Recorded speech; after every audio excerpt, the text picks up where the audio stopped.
Last Wednesday, my dog walking app flagged me for leaving a golden retriever named Maple in a hot car.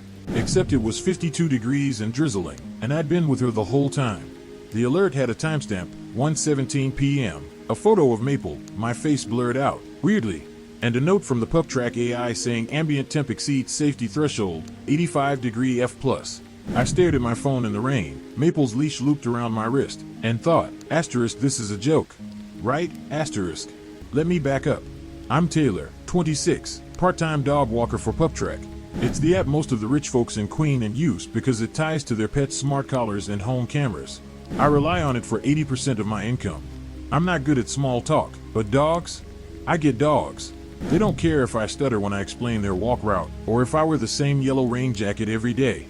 Waterproof, but it smells like wet dog no matter how many times I wash it. April in Seattle means everything's damp and gray, like the sky's forgotten how to stop crying. That Wednesday, I'd picked up Maple from Mrs. Henderson's house on McGraw St. She's the nice one with the hydrangeas by the porch, whose husband thinks the AI needs more oversight because machines don't know love. I took Maple to Cary Park. Like always, she loves chasing the squirrels that dart between the cherry blossom trees. Bare, this time of year, just buds. We stayed for 45 minutes. I even took a photo of her rolling in the grass, muddy, of course, to send Mrs. Henderson. Then the alert hit. I showed Mrs. Henderson the photo, the weather app, 52 degrees Fahrenheit, steady drizzle, my own GPS history, pinned to the park. She squinted at her phone, then at me. The AI's never wrong before, she said, but her voice wavered. She didn't fire me, yet. But I could see the doubt in her eyes.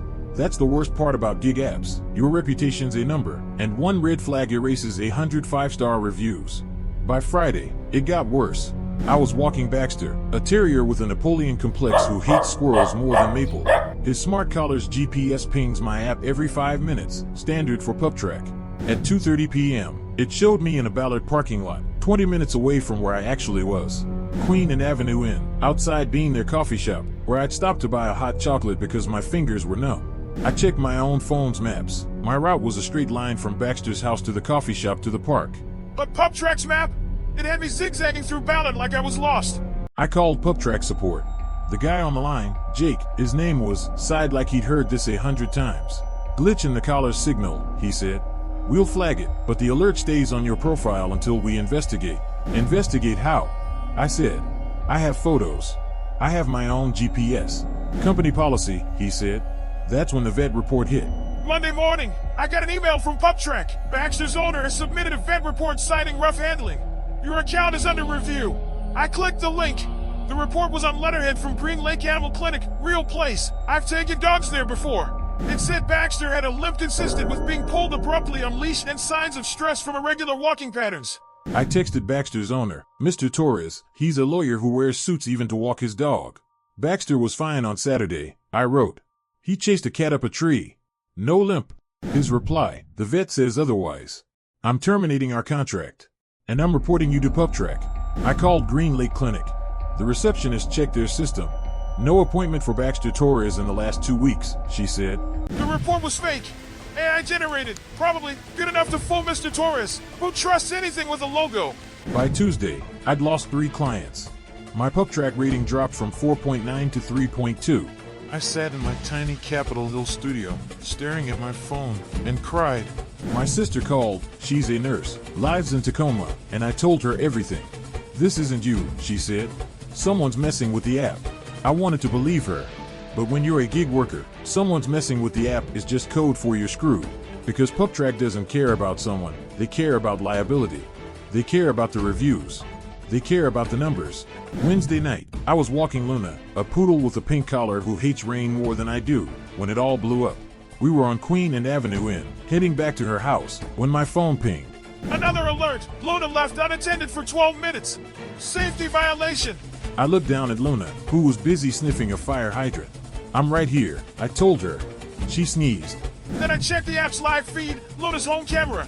It showed my yellow rain jacket, the one that smells like wet dog, walking out the door. But I'd been with Luna the whole time. The footage was edited, stitched together. Fake. My hand started shaking. I tried to take a screenshot, but the app crashed. I texted Mrs. Henderson. She's the only client who still trusted me. Can you come to Queen and Avenue? Something's wrong. Then I looked up. Across the street, under a street light, there was a guy in a black hoodie.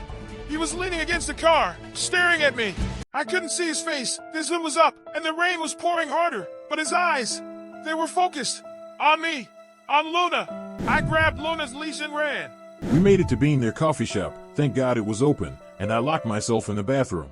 I called 911. I called my sister. I held Luna, who was shaking from the rain. From fear? I didn't know, and I waited. Mrs. Henderson showed up 10 minutes later. The guy was gone. The police came, 2 officers in raincoats, and took my statement. Person of interest, they said. We'll check the security cameras. They never found him. PupTrack finally admitted there was a breach 3 days later. A hacker had accessed their system, faked alerts, spoofed GPS, generated vet reports. They apologized.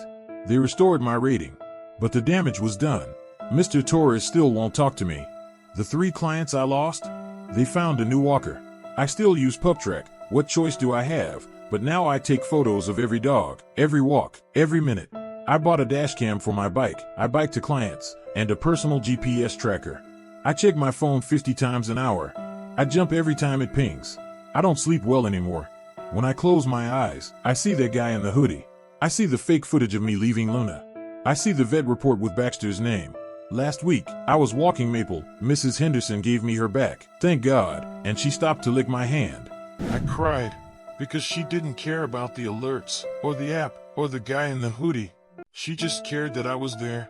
That's the thing about dogs. They don't trust algorithms. They trust you, but I don't trust myself anymore. Not fully. Because if a machine can lie about me, if someone can make a fake photo, a fake GPS track, a fake vet report, then who's to say anyone will believe the real me? Yesterday, I went to Bean there for a hot chocolate. The barista, Mia, she knows my order, asked how I was. I said fine. She looked at my hands, they were shaking, and said, "Want a free cookie? For you and the dog." I took it. I ate it. I cried in the corner booth. Luna curled up in my lap. The rain didn't stop, and somewhere a phone pinged. And I jumped. That's the worst part, I think. The waiting. The not knowing. The feeling that even when you're doing everything right, the machines, and the people who control them, can take it all away. I still love the dogs. I always will. But the trust? That's gone. And I don't think it's ever coming back.